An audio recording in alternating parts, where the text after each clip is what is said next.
Hello guys, আজকে হলো আমাদের করে নারায়ণ পূজা। তো আমরা সবাই মিলে রেডি করছি। এই যে পুষ্পতালি রেডি হয়ে গেছে, ফলের পুষ্পতালি, তারপর ফুল দিয়ে মালা গাঁথা হয়ে গেছে। তো এখন কালী পুজো অপেক্ষায় বসে আছি। তো কাকু চলে এসেছে, তো পুজো শুরু হয়ে গেছে। এই যে দেখতে পাচ্ছি।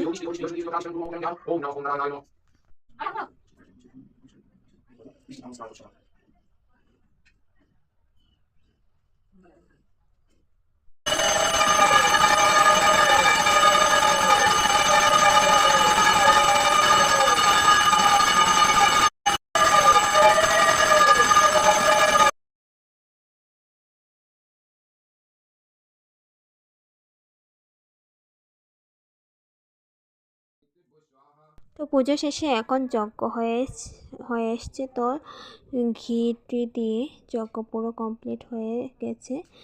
তো এখন আমরা কালো ফোঁটা লাগিয়ে নেব। লাগিয়ে কী করব, আমরা প্রসাদ খেয়ে নেব। তো পুজো শেষে সবাই মিলে একসাথে বসে প্রসাদ খাবো। তো প্রসাদের জন্য সব কিছু রেডি করে নেওয়া হয়েছে। এই যে ফল প্রসাদ সামনে। তো আমরা মিলে সবাই প্রসাদ খেতে বসে গেলাম। খিচুড়ি, আলু ভাজা, সবজি, আর তারপর সঙ্গে ছিল পায়েস। খেয়ে নিয়েছি সবাই মিলে।